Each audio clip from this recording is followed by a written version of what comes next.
Sometimes we think we have to handle everything on our own, that asking for help is a sign of weakness. But have you ever thought that this stubbornness could actually be the biggest roadblock to your dreams? Today's story is about a young man named David who tried to do everything alone to achieve his dreams. But along the way, he realized his limits, and more importantly, he learned that asking for help doesn't mean you failed. In fact, it's part of the journey to success. If you're curious, stick around till the end of the story. Once upon a time, in a small village surrounded by green fields and rocky roads, lived a young man named David. Most people in the village were farmers.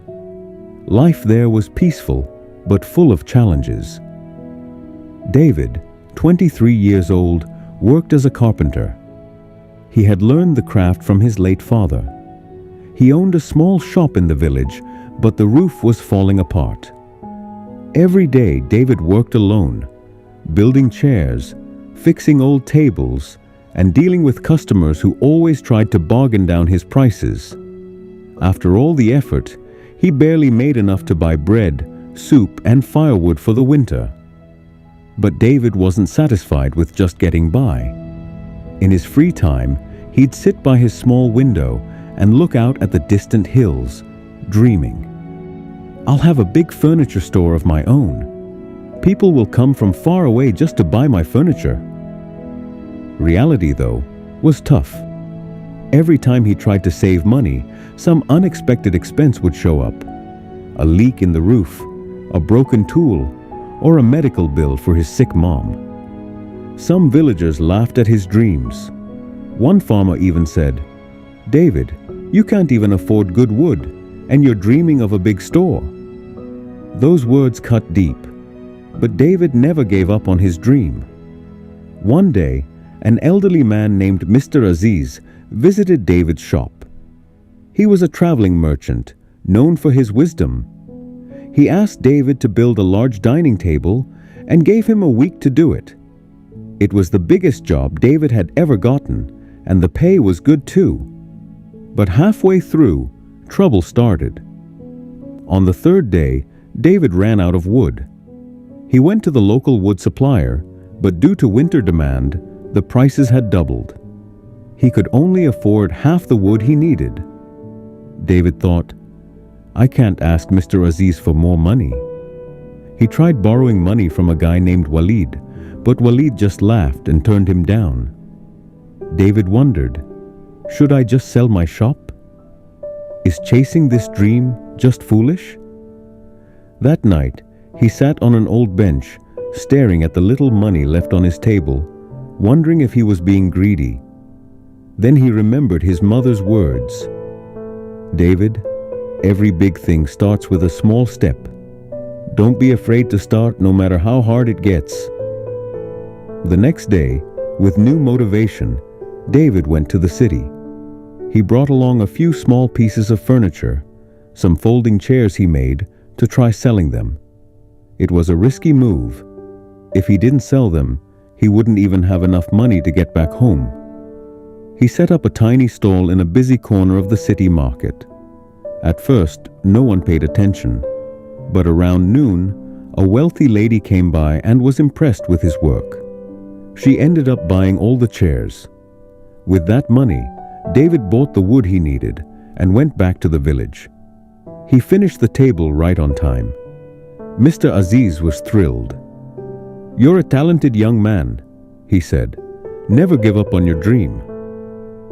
But that wasn't the end of the challenges. A few weeks later, word spread about David's craftsmanship. Orders started pouring in from nearby towns and villages.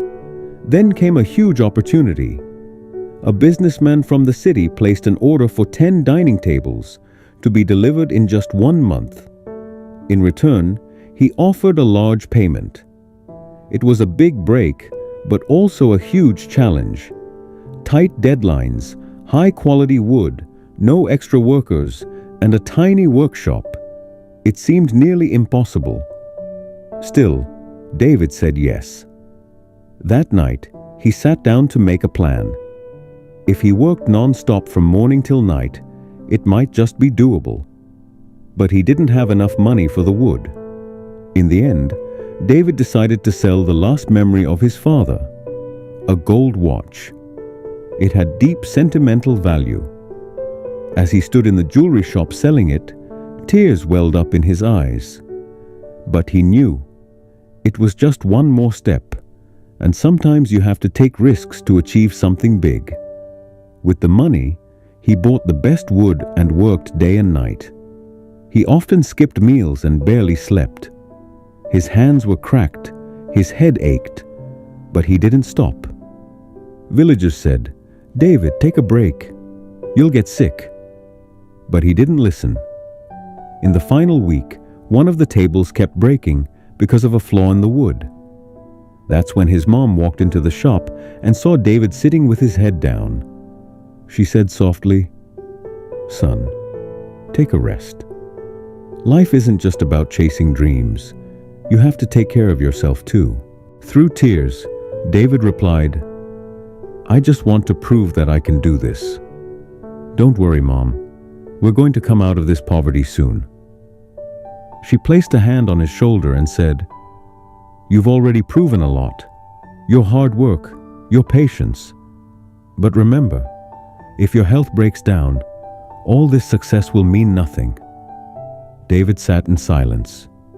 Then he said quietly, "You're right, Mom. But I have to finish this job. If I do, it'll bring me so much closer to my dream. People will recognize me, and I'll earn a great reputation." She smiled and said, "I know how much your dream means to you. But let me tell you something. If you try to carry all the weight alone, you'll wear yourself out. Life isn't meant to be lived alone. Asking for help isn't weakness, it's smart. If you just ask your friends or neighbors for a little help, they won't say no. In fact, they'll be proud to stand by you." Those words hit David deep. The next day, for the first time, David asked the villagers for help, and they all came forward. Together, they finished the work. The rich businessman was extremely happy and paid him just like he promised. With that money, David expanded his shop, bought new tools, and even hired a few young men from the village to work with him. But the biggest thing he gained was the lesson that achieving your dream takes more than just hard work. Sometimes it takes asking for help, and that's how you find balance in life. Did you enjoy the story? Let us know in the comments. If you want to hear more inspiring stories like this, don't forget to subscribe. Thanks for watching, and we'll see you in the next one.